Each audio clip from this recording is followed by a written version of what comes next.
بسم اللہ الرحمن الرحیم۔ ایک یہ کویسچن کیا تھا کہ میری شادی میرے گھر والوں نے میری پھوپھی کی بیٹی سے کروا دی تھی۔ اب والدین اسے کہتے ہیں کہ یہ منحوس ہے، جب سے ہمارے گھر میں آئی ہے کاروبار تباہ ہو گیا۔ میکے جانا چاہتی ہے تو اس کو جانے نہیں دیتے، کہتے ہیں کہ تیری ماں جادو ٹونے کرتی ہے۔ کسی رشتہ دار کو آنے نہیں دیتے، کسی کے پاس جاتے نہیں ہیں، ملتے نہیں ہیں۔ تو اب کیا حکم شرع ہوگا؟ میری زوجہ یہ کہتی ہے کہ میرے والدین ہیں، تم نہ جانا چاہو نہ جاؤ، میں تو ان کے پاس جاؤں گی، تو شوہر کیا کرے؟ میرے مظلوم بھائی، یہی مسئلہ ہے، بس میری پوری ہمدردی آپ کے ساتھ ہیں۔ مسئلہ یہ ہے کہ پہلی بات تو کسی کی بچی کو اس طرح منحوس کہنا بالکل غلط ہے۔ ہمارے مذہب اسلام میں اس طرح کی نحوست کا کوئی تصور نہیں ہے کہ کسی کی ذات میں، کسی کی شخصیت میں آدمی نے، اللہ تعالیٰ نے ایسے منفی اثرات رکھے ہوں جس کی بنا پر باقی پورے گھر والوں کی برکت ختم ہو جائے اور وہ غالب آ جائے۔ اعمال کی نحوست ہو سکتی ہے، وہ اس اعتبار سے کہ کسی نے چوری کی، پکڑا گیا، گھر والے بدنام ہو گئے تو ہم کہتے ہیں تیری عمل کی نحوست ہم تک پہنچ گئی، یہ ایک الگ چیز ہوتی ہے۔ لیکن ایسا نہیں ہے بچی کوئی غلط عمل نہیں کر رہی، کچھ نہیں، اور آپ نے کہا کہ ہمارا کاروبار مندہ ہوا، تو آئی ہے تو ایسا ہوا ہے، یہ کنیکشن آپ کیسے ملا سکتے ہیں؟ اگر میں اس کے جواب میں کہوں یہ بچی کی وجہ سے نہیں ہوا، آپ سب لوگوں کی نحوست کی وجہ سے ہوا ہے، تو کیا آپ کہیں گے؟ بتائیں۔ آپ کہیں گے استاد ثبوت دیجئے، تو پھر میں عرض کروں گا بچی کے لیے ثبوت دیجئے۔ اس طرح کہنا ایک تو حرام اور گناہ کبیرہ، کیونکہ بچی کی دل آزاری ہوگی، اور ایسا ایک مسلمان کے لیے ہرگز نہیں کہنا چاہیے۔ دوسری بات یہ ہے کہ اچھی طرح یاد رکھیں کہ لڑکی اپنے والدین سے ہفتے میں ایک بار مل سکتی ہے، جب تک کہ کوئی بہت بڑی شرعی قباحت نہ ہو۔ شرعی قباحت کا مطلب فرض کر لیں کہ ماں باپ غیر مسلم ہو گئے، مرتد جس کو کہا جاتا ہے، یا ان کے نظریات و عقائد اتنے غلیظ ہو گئے کہ تمام مسلمانوں کے خلاف اللہ کو گالیاں بکنا، نبی کریم کے شان میں گستاخی اور دیگر خرابیاں ان کے اندر پیدا ہو گئیں، تو قطع تعلق واجب ہے۔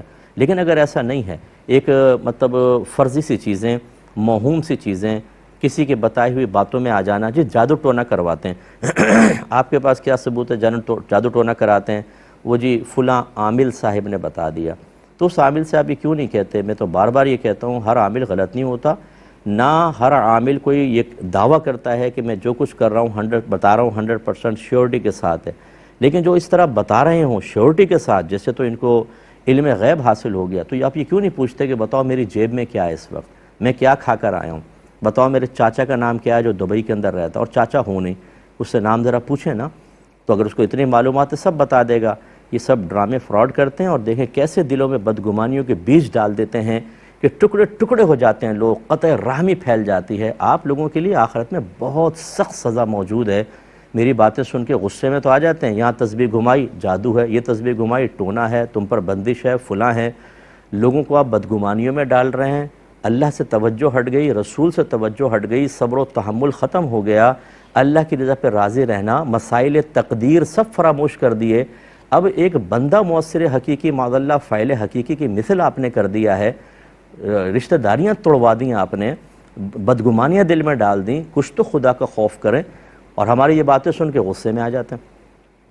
ہاں پھر بھی میں یہ کہتا ہوں اگر کوئی عامل صاحب کہتے ہیں کہ بھئی میں نے حساب کتاب کیا، مجھے لگ رہا ایسا ہے کہ آپ پہ کسی نے جادو کروا دیا، یا کسی کی نظر بد ہے اور یہ شورٹی کے ساتھ نہیں ہے، 100% نہیں ہے، ہو سکتا ہے نہ بھی ہو، غلط بھی ہو، تو یہ مسئلہ ہے، آپ احتیاطاً یہ تعویذ لے لیں یا یہ وظیفہ وغیرہ پڑھ لیں، یہ تو ایک الگ بات ہے۔ لیکن ایسا اگر کرے گا تو پھر تو لوگ آئیں گے نہیں اس کے آستانے پر، اس لیے کچھ پختہ سا لہجہ، مستحکم لہجہ، قابل اعتماد طریقے سے، بالکل ایسا جیسے غیب کے دروازے اللہ نے کھول دیے ہیں، جس کے بارے میں دیکھ کے بتاؤں یہ جادوگر ہے، یہ جادو ٹونا کر رہا ہے، یہ منحوس ہے، یہ فلاں ہے۔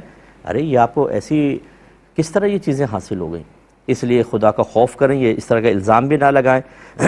اور یہ کہتے ہیں کہ رشتہ داروں کو ملنے نہیں دیتے، یہ بھی غلط ہے۔ اگر بغیر کسی شرعی عذر کے کسی رشتہ دار سے قطع تعلق کریں گے تو نبی کریم صلی اللہ علیہ وسلم نے ارشاد فرمایا کسی مسلمان کے لیے جائز نہیں کسی دوسرے مسلمان بھائی سے 3 دن سے زیادہ ناراض رہے۔ اگر دونوں ملیں، جو سلام میں پہل کرے تو یہ گناہ کے وبال سے نکل گیا، وبال دوسرے پر ہے۔ اور ایک روایت میں ہے کہ 1 سال تک ایسا رہا تو یہ اس کے قتل کر دینے کی مثل ہے، اور ایک روایت میں ہے اگر کوئی اسی قطع رحمی کی حالت میں مر گیا تو وہ جہنم میں جائے گا۔ اس لیے یہ بھی غلط کر رہے ہیں، مناسب نہیں ہے۔ تو میں نے بتایا کہ لڑکی ہفتے میں ایک بار اپنے والدین سے ملنے جا سکتی ہے، اور شوہر کو اجازت دینا واجب ہے، اور اس کو جانے دیں۔ انہوں نے یہ بھی کہا تھا اس کے میری پھپھا جو تھے وہ فوت ہو گئے ہیں، اور پھپھی بھی ہماری اب بیمار ہیں، لیکن بیٹی کو ملنے نہیں دیتے، بدہیں بالکل غلط ہے، ایسا نہیں کرنا چاہیے۔ امید ہے کہ کچھ بات آپ سمجھے ہوں گے۔